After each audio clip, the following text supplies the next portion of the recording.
I mean, come on. What the heck is the deal? Great. The scouting. Bad shuttle.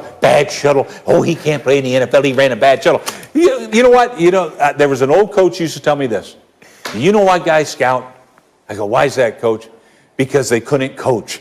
Hallelujah. Thank you very much. Wow. Okay. I just pissed off every giant. But I'm just telling you, it's like sometimes you can't see the forest through the trees sometimes.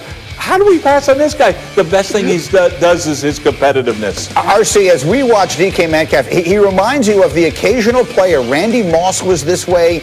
Michael Vick was this way. They just seem to be operating on a different level physically, athletically, than everyone else on the field. And that is DK Metcalf. What are you going to do with him in the defensive secondary?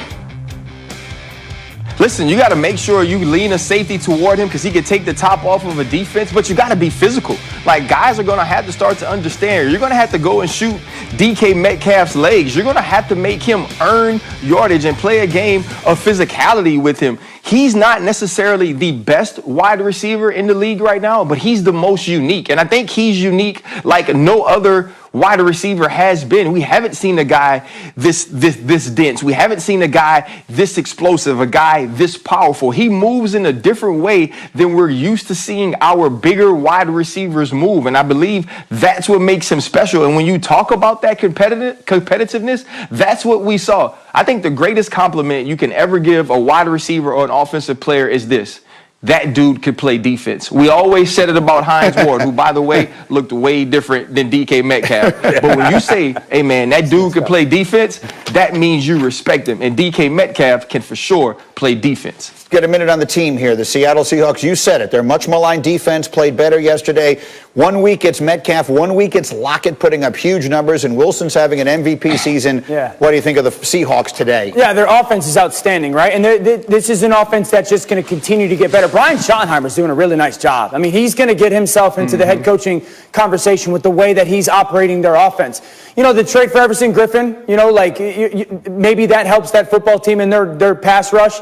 I'm sorry, Carlos Dunlap and their pass rush. But they didn't have him yesterday, and they rushed the passer better. Jamal Adams is going to get healthy. So if their defense, I said this being here, is just okay, if the defense is just okay, they're going to be really tough to beat. I do want to touch RC. I disagree. I have seen DK Metcalf before. I used to see him every day in practice for years. He was Calvin Johnson. And I know what those words carry. But Calvin Johnson was the same type of player. Incredibly competitive, quiet. But a guy that you went to and said, you know what, we're just going to give him chances. We don't think anyone in the NFL can cover him. And I think DK Metcalf is getting to that point. And that was why we named Calvin Johnson. Roy Williams named him Megatron, because no one could stop him. RC? And that's where DK Metcalf is right now. Why is his hand in the air? Hey, guys, I'm going to tell you what. Physically, DK Metcalf's that dude, and he's different. Bruh, Calvin Johnson was a whole different type of alien. Some of the fluidity that Rex Ryan is talking about, the reason DK Metcalf didn't get drafted where people thought he was, Calvin Johnson had all that. The way that Calvin Johnson high-pointed the ball was the way that you would think that a tall center or basketball player would go up and get rebounds. He was different. DK Metcalf, from a physicality standpoint, we've never seen. But to be as big as Calvin Johnson was, as fast, as graceful, as fluid, as natural of a wide receiver as he was, we ain't never seen that. DK, and I don't get to play DK. Maybe I'll feel different if I walk up on him. DK, I'll be like, okay, I can get you in this space. I know I'll have to attack you here. Calvin Johnson could move in any space. I agree. I'm not going to let you do that, Dan, just because you played with him. I'm not going to let you do it. I'll give you that, but they look alike. They look a lot alike.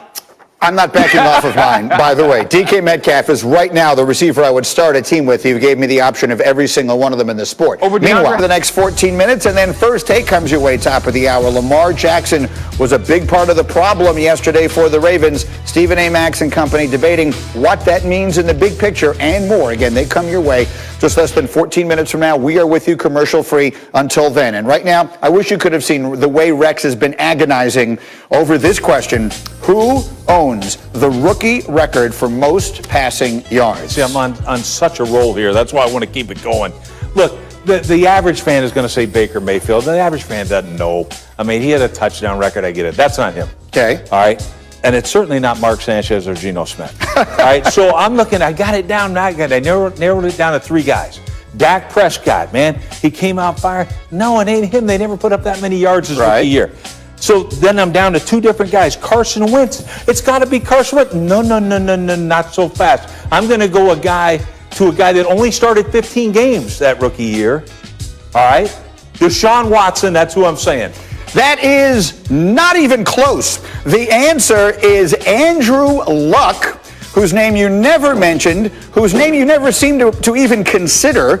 Deshaun Watson, if my memory serves correctly, got hurt after like 3 games his rookie year. I don't care. Is that something that I should have known? Yeah, I think it's something you could have known. You know, should. The pressure of these are killing me. Andrew Luck, followed by Cam Newton, Jameis Winston, Carson Wentz, and Peyton Manning. Deshaun Watson, not particularly close. Don't listen to this. In the conversation. Don't listen to this. Meanwhile, the reason we bring it up is because that record is going to be broken by Joe Burrow, and let's talk about him and our On the Clocks today. RC, 45 seconds. Joe Burrow yesterday beating the Titans. Your thoughts? Go.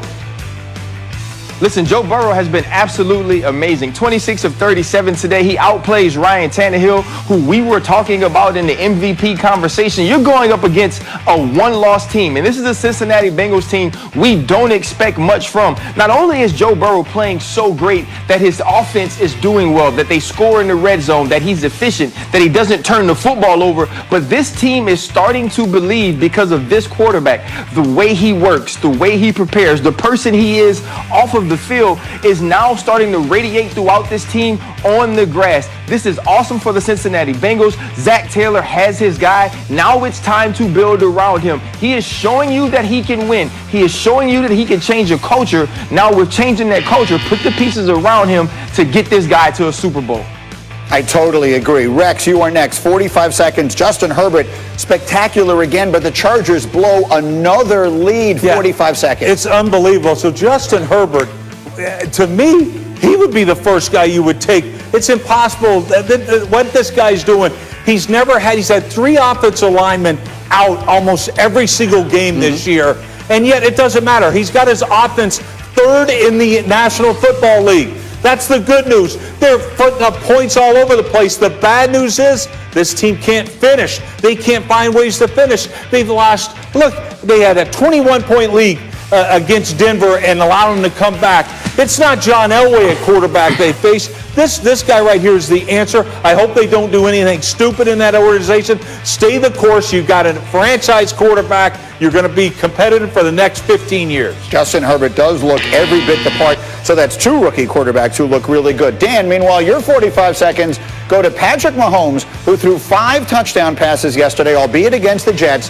What are your thoughts on him this morning? Yeah, the Jets stink. Greedy, so halfway through this season, we've talked about the MVP race, and it's like, well, Aaron Rodgers has been in there. And man, Russell Wilson has been in there. Someone may have even gotten a little bit excited early on in the season and said Josh Allen is in there. But this is what has happened here over the past couple weeks. Is Patrick Mahomes has just walked himself back into the MVP conversation. Couple weeks where defense was going to play a ton of coverage, and they had to run the football a bunch. And now Patrick Mahomes is like, hey guys, just want to remind everybody, I still played quarterback in the NFL for the best team in the NFL and won the Super Bowl last year. Let me give everybody what he's on track for this season. Through halfway through this season, if he continues this pace, he's going to throw for 4,600 yards. He's going to go throw for 42 touchdowns. He's going to throw for 2 interceptions. If he does that, he's going to walk away with the MVP. So Patrick Mahomes very much in that conversation with Tom Brady and another fella by the name of Russell Wilson. Let's get you to that game, a big one in the NFC West. Wilson and the Seahawks at home against the 49ers. And the 3 most exciting words in the NFL to me are DK Metcalf. D and K are not words, they're letters, but I agree. He is absolutely outstanding. He catches that little wrap in. And at one point, I'm like, oh, this is going to be a nice completion. And also, I'm going, wait, that's going to be a touchdown because he outran everybody. Yeah, you're right. That occurred to me as I was saying it. Meanwhile, here's more Wilson. Here's more Metcalf. This one's for 35 yards. Just a great rapport between these two on these go routes. The air that he puts on the football, a little hard ball fake, and then DK, big body, throw him into the end zone. Look at him shield off that defender, off the little hesitation off the line of scrimmage, shield the defender, touchdown Seattle. So big and strong and fast. Third quarter, Seahawks leading it by 13, third and goal. This time it's Wilson for David Moore. Just the creativity in the pocket's ridiculous. Watch how the fundamentals are so good by Russell Wilson. Dips down, two hands on the ball, eyes up, and David Moore back on that left shoulder. Huge touchdown. Wilson threw for 261 and 4 touchdowns. They're up by 20 points, and then injury added to insult for San Francisco. Garoppolo is down. I was really impressed with the Seattle defense. That's been much maligned this season. Garoppolo kind of gets folded up there, but eventually you got to get the ball in your hands. It's okay. Nick Mullins